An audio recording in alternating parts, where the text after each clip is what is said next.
corona. A plague is stalking.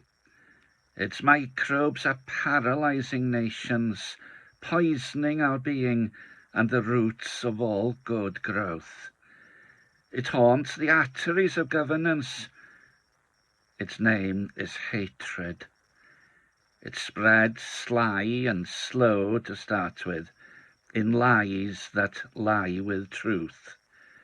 It infects the proles and privileged alike, everyone whose memory cannot stretch to an Europe cringing in the shadow of a crooked cross.